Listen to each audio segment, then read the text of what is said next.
Assalamualaikum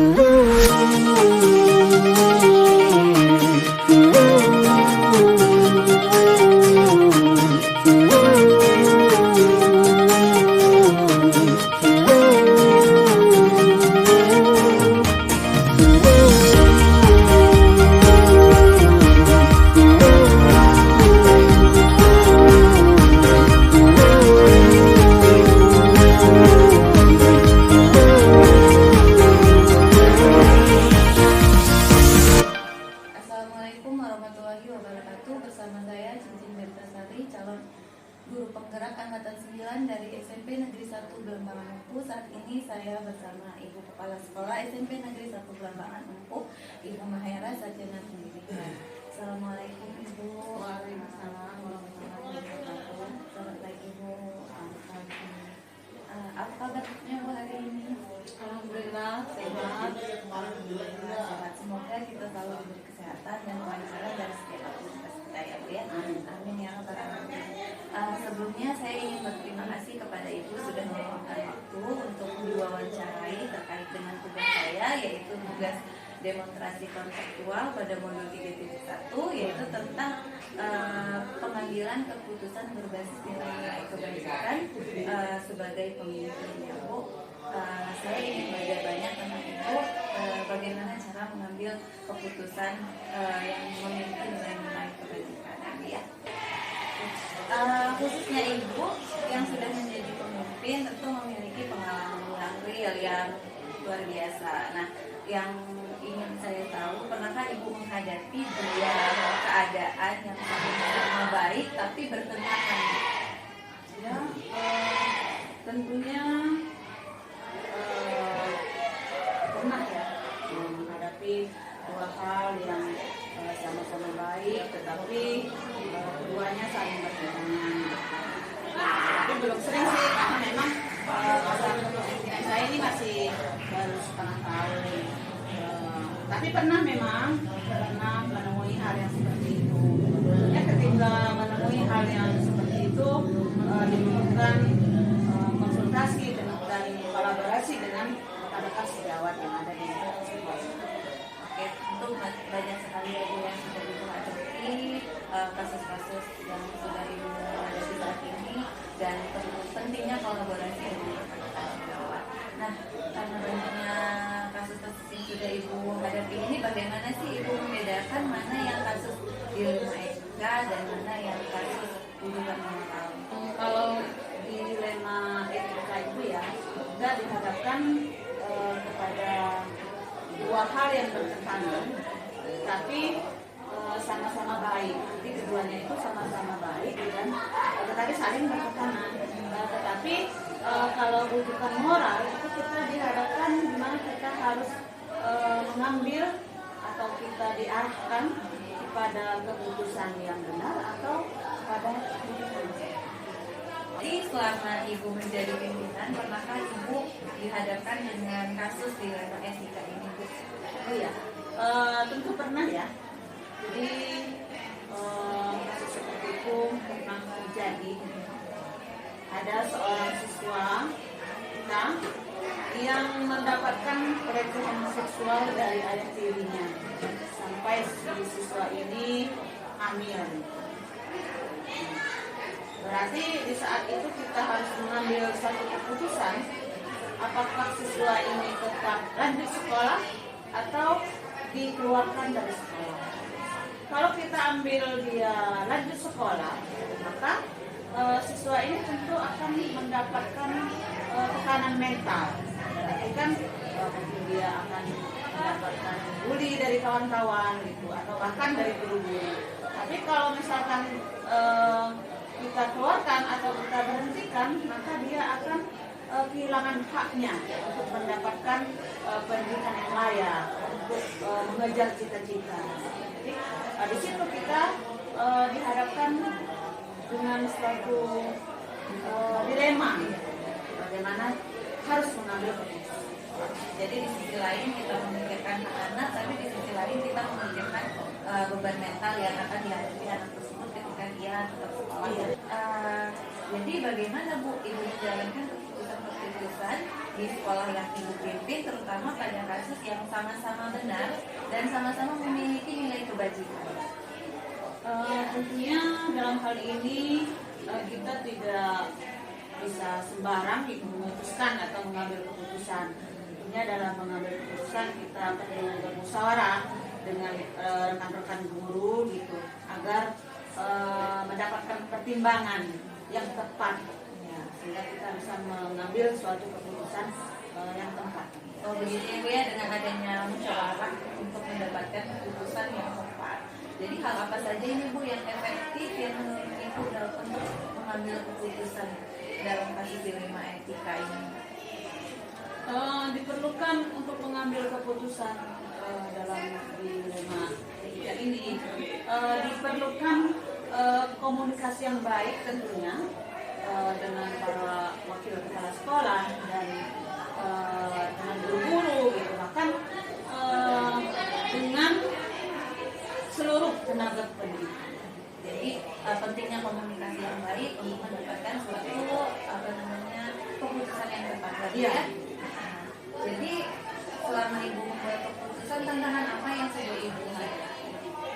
Tantangan apa yang Ibu hadapi dalam mengambil keputusan terkait dengan kasus dilema etika ini? Tentunya dalam musyawarah mengambil keputusan kita tidak langsung dapat menghasilkan satu pendapat secara utuh karena lain orang tentunya pemikirannya berbeda-beda kan. Jadi dari pemikiran yang berbeda-beda itu tantangan yang paling susah gitu ya, yaitu bagaimana kita menyatukan mengambil satu keputusan dari pendapat yang berbeda-beda. Tantangan yang agak berat. Tentunya itu tantangan secara umum ya Bu ya yang kita hadapi. Jadi apakah ada jadwal Bu untuk menyelesaikan masalah ini? Ibu bikin jadwal gitu atau gimana? Ketika keputusan yang harus diambil pada saat itu saja, maka harus bagaimanapun kita harus mengambil keputusan pada saat itu. Tapi ketika memang masih ada kesempatan untuk bermusyawarah gitu kan, jadi kita harus bermusyawarah dengan para guru-guru yang lain gitu. Jadi tidak ada jadwal tertentu. Jadi ini sifatnya kondisional Karena ya dalam untuk menyelesaikan suatu masalah. Kalau boleh tahu Bu, bagaimana prosedur atau langkah-langkah Ibu dalam menyelesaikan suatu permasalahan? Ya mula-mula mungkin kita dalam tim kecil gitu ya, kita bermusyawarah dengan wakil kepala sekolah, baik itu bidang kesiswaan, kurikulum maupun bidang OSIS, kita musyawarah dalam tim kecil. Selanjutnya baru kita bawa ke dalam forum yang besar bersama kita musyawarahkan bersama rekan-rekan guru yang lain. Dalam mengambil keputusan ini, adakah seseorang atau faktor-faktor yang membantu atau mempermudah Ibu dalam mengambil keputusan?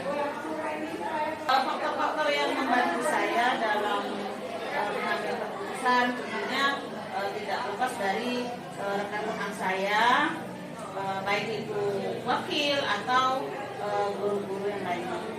Jadi warga sekolah Ya. yang ya rekan-rekan sejawat. Nah, dari semua yang Ibu sampaikan tadi, pembelajaran apa yang dapat Ibu petik dari pengalaman Ibu dalam mengambil keputusan? Dalam mengambil suatu keputusan, tentunya hal yang perlu kita perhatikan adalah bagaimana budaya lingkungan sekolah di sekitar kita. Itu yang perlu kita perhatikan dalam mengambil keputusan.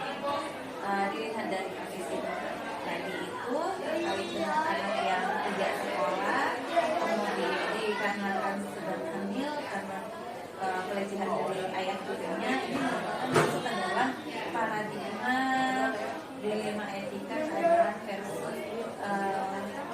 kasihan ya Bu ya. Gitu. Jadi kita dimana kita harus menegakkan keadilan, dimana kita kasihan sama anak tersebut ya Bu. Nah, luar biasa sekali pengalaman yang sudah Ibu hadapi ini.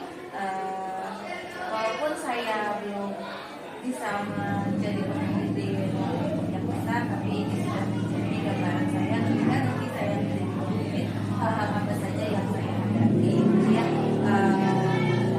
terima kasih atas ketersediaan Ibu dan pemaparan hari ini. Saya akhiri. Wassalamualaikum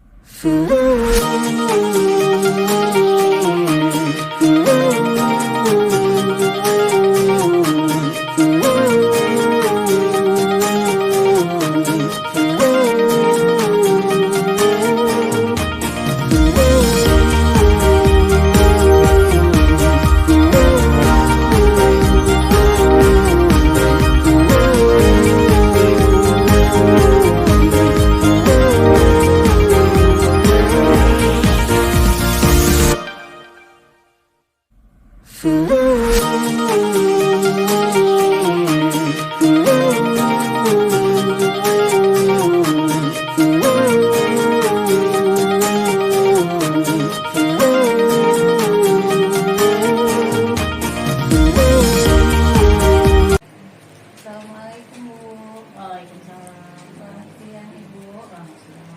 Apa kabarnya Bu hari ini, Bu? Alhamdulillah sehat, baik. Alhamdulillah kita masih diberi kesehatan oleh Allah Subhanahu wa taala. Semoga aktivitas kita selalu diberi kelancaran oleh Allah Subhanahu wa taala ya, Bu ya. Amin. Sebelumnya saya ingin berterima kasih banyak kepada Ibu sudah meluangkan waktu untuk diwawancara terkait dengan tugas saya demonstrasi kontekstual pada modul 3.1 tentang pengambilan keputusan yang memiliki nilai-nilai kebajikan sebagai pemimpin. Sebelumnya saya perkenalkan diri dulu. Saya Cincin Gertasari, calon guru penggerak angkatan 9 dari SMP Negeri 1 Belantaman. Khususnya Ibu sebagai pemimpin pasti menemukan berbagai masalah, banyak masalah-masalah yang sudah Ibu hadapi yang luar biasa. Yang saya ingin tahu, pernahkah Ibu menemukan permasalahan di mana ada dua pilihan yang sama-sama baik tapi bertentangan? Ada sih pengalaman ya mengenai mutasi siswa nih. Jadi ada salah satu siswa dari sekolah asalnya sekolah MIN, gitu ya, nggak perlu saya sebutkan lah ya MIN berapanya ya. Jadi dia mau mutasi ke sekolah kita. Saya kan menanyakan dulu latar belakang pindahnya itu kenapa. Setelah ditelusuri ternyata latar belakang siswa ini pindah. Saya telusuri, saya cari tahu di sekolah asalnya dia ada masalah ternyata di situ. Ada masalah, saya tanya lagi ke guru-gurunya, memang anak ini ternyata sering buat masalah di situ, sudah sering diperingati, orang tuanya juga sudah sering dipanggil gitu. Nah, kendalanya di sini dari sekolah asal itu intinya anak ini terakhir dia buat masalah, dia ini sepertinya mungkin sudah sering kali dibilangin, diperingati di guru-gurunya di sana, jadi enggak mau masuk sekolah gitu. Dia udah nggak mau masuk sekolah lagi di sekolah asalnya. Jadi ya orang tua kan gimana lah ya, tentunya khawatir kan kalau sampai anaknya nggak melanjutkan sekolah, tidak melanjutkan sekolah. Jadi ditanya lagi, ditelusuri lagi, tanya baik-baik sama si anaknya. Oke, saya mau sekolah lagi, tapi saya nggak mau sekolah di situ lagi gitu. Karena terakhir masalah dia di situ, sepertinya dia dikucilkan oleh teman-temannya atau gurunya. Dia perasaan dia seperti itu. Jadi dia ngomong dengan orang tuanya, saya mau sekolah, tapi saya nggak mau sekolah di situ lagi. Saya mau pindah di sekolah kami gitu kan. Ternyata masalahnya di situ. Terus saya ya karena udah tahu latar belakang anak itu seperti itu, saya sempat rapatkan dulu ke guru-guru, ya kan, latar belakang ada anak yang mau pindah, latar belakangnya seperti ini bagaimana menurut Bapak Ibu semuanya. Karena kan ya itu tadi dua sisi yang dilema lah itu tadi kan. Kalau kita mau terima, ini anak takut buat gimana di sekolahnya nanti, di sekolah kita kan takut buat keributan juga atau gimana. Sedangkan kalau nggak kita terima, namanya anak dia masih mau bersekolah, masih punya keinginan sekolah gitu. Sedangkan dia tidak mau lanjutkan sekolah lagi di sekolah asalnya. Kalau kalau tidak sekolah di tempat kami gitu. Itu kan tentunya dilema sebenarnya kan. Jadi saya rapatkan dengan guru-guru ini bagaimana ini tentunya, dan kami mengambil kesimpulan bahwa yang terpenting itu adalah anak, ya kan? Dia intinya kalau menurut kami dia harus terus belajar, harus terus dia sekolah. Tentunya kami pada keputusannya kami kasih kesempatan. Jadi anak tersebut bisa kami terima di sini dengan suatu perjanjian di awal. Gitu kan, kita buat perjanjian, kamu bisa terima di sini tapi dengan syarat bla bla bla bla seperti itu, ya kan? Ya, alhamdulillah mereka menyepakati. Nah, sampai saat ini sudah berapa bulan berlangsung ya? Menurut pantauan kami guru-guru di sini, wali kelas kami alhamdulillah ya bisa mengikuti, tidak ada istilahnya tidak ada kejadian-kejadian tidak diinginkan seperti sekolah asal. Seperti itu sih sebenarnya gitu. Ya, jadi ini dari dilema ya Bu ya. Di sisi lain ada hak anak itu untuk sekolah belajar. Di sisi lain nanti takutnya merusak yang mengakibatkan hal yang buruk kayak gitu di teman-temannya yang lain atau di lingkungan sekolah. Pasti banyak kasus yang sudah Ibu hadapi. Bagaimana Ibu membedakan mana kasus dilema etika dan mana kasus yang bersifat moral? Jadi cara saya bagaimana membedakan kasus yang termasuk ke dalam dilema etika dan kasus yang termasuk ke dalam bujukan moral. Kalau dilema etika itu kita kan harus memperhatikan masalah yang dihadapi. Karena pada dasarnya dilema etika berarti kita dihadapi dengan secara moral itu sepertinya baik, benar, tidak bertentangan dengan hati nurani kita. Tapi terkadang kalau dia secara peraturan, kebijakan itu kadang bertentangan di situ. Nah itu menurut saya kasus yang termasuk ke dalam dilema etika. Sedangkan kalau dia kasus yang termasuk ke dalam bujukan moral, itu ya kita bisa, masalah yang kita hadapi itu bisa membawa kita dalam suatu keputusan yang salah dan juga bisa membawa kita pada suatu keputusan yang tidak benar gitu, seperti itu. Jadi kita memang harus benar-benar memahami akar permasalahannya apa, masalah yang kita hadapi apa, yaitu memang harus benar-benar ditelaah seperti itu.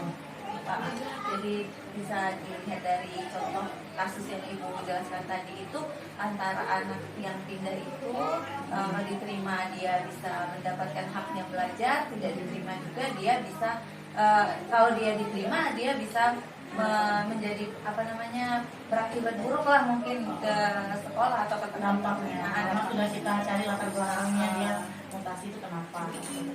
Terus dari langkah Ibu tadi Ibu melakukan musyawarah ya tadi ya dengan guru-guru untuk menentukan keputusan. Nah, dari menentukan keputusan itu ada nggak sih Bu tantangannya gitu dalam musyawarah itu, tantangan yang Ibu hadapi dalam mengambil keputusan? Dalam setiap musyawarah kita berdiskusi ya, tentunya ada tantangan-tantangan, apalagi di situ kan namanya pikiran orang banyak ya, bermacam-macam pendapat, asumsi, tentunya ada yang setuju, ada yang tidak setuju. Nah ya itu tentunya ada saja, tantangan itu pasti ada, tapi ya namanya musyawarah kita harus cari jalan terbaik, jalan tengah. Ya itu dasar dari musyawarah itu kan musyawarah untuk mufakat ya, walaupun pendapat atau saran kita tidak disetujui, tidak kita kan ikut yang terbanyak atau yang terbaik gitu. Dan ya menurut saya ya yang bertentangan seperti itu wajar saja, dan pada akhirnya ya harus tetap taat pada keputusan bersama. Tantangannya pasti tantangan secara umum ya Bu ya, menyamakan pendapat antara orang banyak itu sulit ya Bu ya, untuk mendapatkan suatu keputusan yang baik. Nah pada saat Ibu mengambil keputusan ini, apakah langsung pada tempatnya Ibu pada kejadian itu langsung mengambil keputusan atau Ibu jadwalkan dulu? Kalau saya, karena kita memang sudah dirapatkan, kita sudah diskusi, kita sudah musyawarah, kalau memang keputusan itu sudah bisa diambil pada saat itu juga ya kita fikirkan di situ gitu. Jadi karena kalau menurut saya kalau kita jadwalkan lagi berarti hasil musyawarah diskusi kita itu belum selesai gitu kan, belum sampai pada keputusan akhir. Jadi kalau memang keputusannya sudah fit, sudah sepakat semuanya ya kita ambil keputusan itu pada saat itu juga gitu. Ya, oke. Langkah-langkah prosedur dalam mengambil keputusan ada nggak Bu? Atau seperti apa? Langkah-langkah dalam mengambil keputusan, tentunya kita kan menerima saran pendapat dari anggota musyawarah, anggota diskusi kita saring dulu, ya kan. Tentunya nanti keputusan yang kita buat juga kita harus memikirkan efek kedepannya, ya kan. Kira-kira kalau saya mengambil keputusan seperti ini, kedepannya efeknya apa sih, dampaknya seperti apa sih, itu ya kalau saya rasa strateginya seperti itu sih. Keputusan kita ambil, kita harus juga memikirkan dampak ke depannya nanti, dipertimbangkan lagi gitu kan, dampaknya apa saja gitu. Oke, jadi dalam mengambil keputusan itu adakah seseorang atau faktor-faktor yang mempermudah atau membantu Ibu dalam mengambil keputusan? Saya dalam mendukung untuk mengambil suatu keputusan, yaitu tadi kita kan bermusyawarah, berdiskusi, tentu banyak saran-saran, masukan-masukan dari kawan-kawan diskusi kita kan, itu tentunya sangat membantu kita dalam mengambil sebuah keputusan. Kita jadi menerima sebuah pertimbangan-pertimbangan dari kawan-kawan, ya kan, masukan-masukan. Nah itu menurut saya sih faktor yang bisa mendukung saya dalam mengambil sebuah keputusan gitu.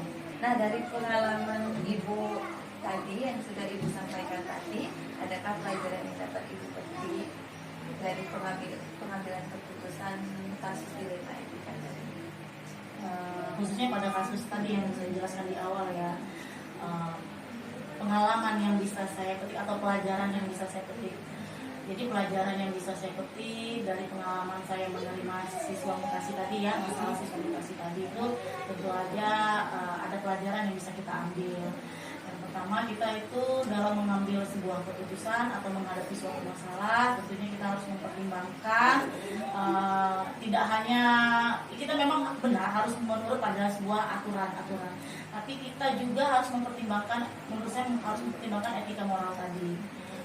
Karena bagaimana ya seperti tadi gitu kan ceritanya anak tadi, kalau kita tidak diterima, tentunya dia masih merasa dikucilkan, dia tidak haknya belajar, dia tidak dapat haknya sekolah, dia tidak dapat, dan seperti itu. Jadi memang benar kita itu untuk mengambil keputusan kita harus terikat pada sebuah aturan, tapi kita tidak juga boleh menyampingkan etika moral gitu. Jadi harus menurut saya harus seimbang ya, harus berjalan seimbang seperti itu. Ya, jadi dari masalah yang Ibu jelaskan tadi itu satu kita memikirkan keadilan, tapi satu kita memikirkan rasa kasihan kepada anak, gimana kalau dia itu tidak melanjutkan sekolah. Nah, itu masuk ke dalam paradigma dilema etika, keadilan lawan kasihan gitu ya. Jadi inilah gambaran untuk saya nanti ketika saya menjadi pimpinan akan mendapatkan berbagai macam kasus yang harus saya hadapi dan bagaimana cara saya menyikapinya. Luar biasa sekali dari wawancara kita hari ini, Bu.